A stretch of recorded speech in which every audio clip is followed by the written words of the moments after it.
warahmatullahi wabarakatuh. Perkenalkan, nama saya Bino Fadiduan. Saya di kelas 10 3 dan di sini saya akan mengerjakan tugas sosiologi, yaitu apa itu penyimpangan sosial. Baik, dilihat dari definisinya, penyimpangan sosial atau yang biasa disebut perilaku menyimpang adalah sebuah tindakan yang tidak sesuai dengan norma sosial sehingga mengakibatkan kerugian untuk orang lain. Norma sosial biasanya sudah disepakati oleh sekelompok yang akan mengikuti norma tersebut. Tentu ada alasan di balik perilaku menyimpang. Berikut adalah faktor-faktor orang melakukan perilaku yang menyimpang. Pertama, perubahan nilai dan norma sosial. Adanya perkembangan dan perubahan zaman menyebabkan beberapa norma berubah. Ada beberapa orang yang tidak bisa mengikuti perkembangan tersebut sehingga mereka terdorong untuk melakukan penyimpangan sosial. Adanya perkembangan zaman menyebabkan banyak orang untuk mengutarakan pendapat mereka dan banyak yang menyetujui. Yang tadinya merupakan mayoritas menjadi minoritas dan tidak semua orang bisa mengikutinya. Proses sosialisasi yang kedua, proses sosialisasi yang tidak sempurna.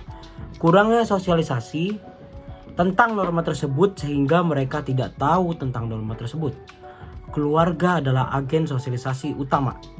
Jika tidak mensosialisasikan dengan baik, nilai menyimpang mudah ditanamkan ke anak tersebut. Salah satu contoh kasus penyimpangan sosial adalah bullying. Benar, bullying adalah suatu perilaku penindasan yang dilakukan dengan sengaja kepada satu individu kepada individu dengan kelompok ataupun sebaliknya. Bullying ada berbagai jenis, perundungan fisik, perundungan verbal, sosial, dan cyberbullying. Bullying memberi dampak negatif yang sangat besar terhadap korban seperti merasa rendah diri, depresi, cemas, berlebihan, dan resiko besar lainnya untuk menyakiti diri sendiri. Baik, saya akan memberikan contoh bullying yang ada di Indonesia yang cukup terkenal, yaitu peristiwa perundungan pada 7 Desember 2021 pukul 11 malam di Desa Kembuan, Kecamatan Tondano Utara, Sulawesi Utara. Ada rekaman disebarkan oleh Hillary yang memperlihatkan sekelompok orang yang merundung seseorang perempuan menggunakan hijab. Perempuan tersebut masih berumur 13 tahun bernama Chelsea Pakasi. Perempuan tersebut terlihat ditarik-tarik oleh kurang lebih 5 orang. Bayangkan, 5 orang menarik-tarik orang yang berpakai hijab yang hanya berumur 13 tahun. Itu sungguh kejam sekali. Baik, dilanjut. Perempuan tersebut diseret keluar dari rumah oleh sekelompok orang tersebut. Setelah di luar rumah, perempuan tersebut dibanting dan dianiaya oleh pelaku. Ada beberapa orang yang melakukan pemukulan fisik seperti menarik baju, menginjak dan menendang kepala korban, dan menjambak rambut. Salah satu pelakunya, Tommy Bambang Sowisa, mengatakan bahwa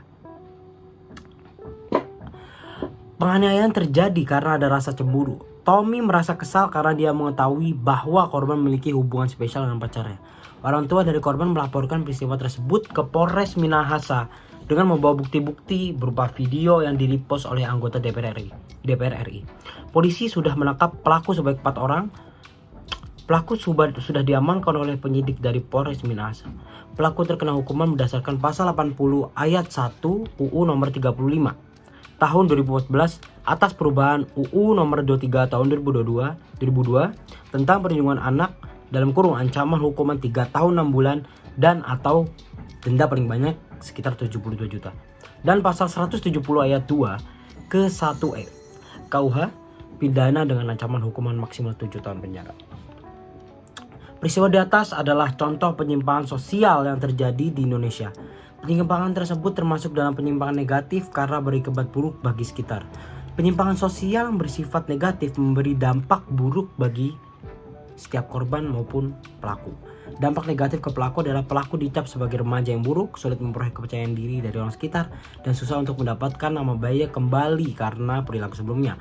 Korban mendapatkan dampak yang buruk juga, sehingga penyimpangan dalam kasus ini termasuk penyimpangan sekunder.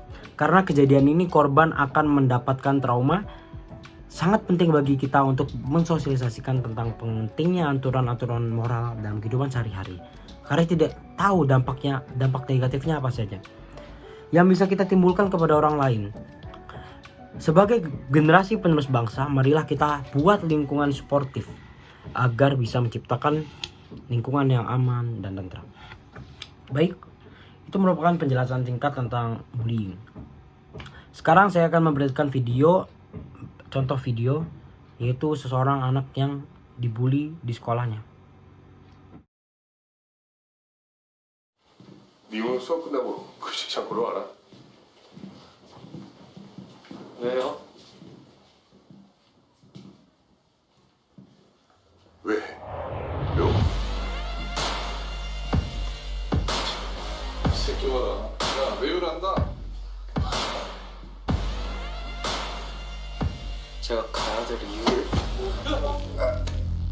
겁대가리 없는 놈인 줄 알았지만 미친 새끼가!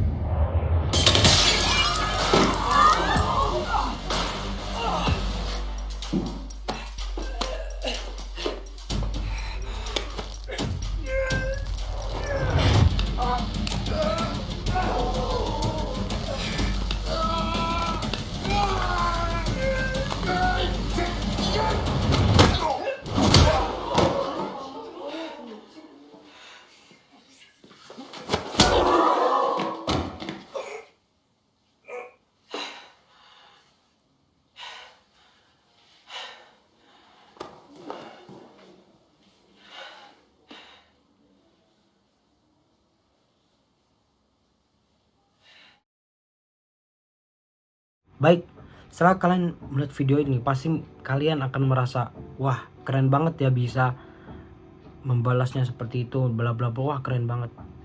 Ya memang ternyata keren, tetapi yang dilihat keren tersebut sebenarnya adalah rasa sakit hati, rasa dendam yang sangat besar dari korban. Karena selalu ditindas oleh pelaku, dipermainkan, dipermalukan, dan segalanya, maupun fisik maupun verbal, yang namanya bullying. Jadi memang ternyata keren, cuma sebenarnya lebih tepatnya satu kata untuk korban tersebut bukan keren, tetapi kasihan. Karena dia telah mengalami banyak sekali penindasan dan lain-lain, sehingga dia terpaksa untuk melakukan hal-hal tersebut, yaitu melawan, dendam, bahkan yang terburuknya bisa bunuh diri. Jadi memang yang disampaikan saya ini mungkin tidak berpengaruh apa-apa, karena masih banyak sekali pembulian yang terjadi di Indonesia. Tetapi setidaknya mulailah dari diri sendiri, sadari bahwa kita itu setara di mata Tuhan, tidak ada yang lebih baik maupun tidak ada yang lebih buruk. Sehingga dengan mindset tersebut kita bisa lebih menerima dan menghindari bullying pastinya. Banyak sekali pembunuhan yang terjadi karena mereka dendam, karena selalu ditindas dan lain-lain. Jadi pada intinya, stop untuk melakukan bullying untuk kebaikan bangsa dan negara. Karena jika kita rukun, maka akan menciptakan sebuah kekompakan yang nantinya akan membuat Indonesia lebih maju pada akhirnya. Jadi intinya, stoplah bullying. Mari kita sama-sama merangkul satu sama lain, stop penindasan, bullying dan lain-lain. Jangan sekali-kali melakukan seperti itu. Sadar bahwa bullying itu tidak baik, banyak dampak buruknya dan lain-lain. Dan tidak ada untungnya juga, justru rugi ke kita, maupun baik pelaku maupun korban. Baik, mungkin sekian dari saya. Mohon maaf jika saya berbelit-belit atau banyak kata-kata yang mungkin kurang puas didengar dan lain-lain. Saya ucapkan terima kasih. Wabillahi wa taufiq wa hidayah. Wassalamualaikum warahmatullahi wabarakatuh.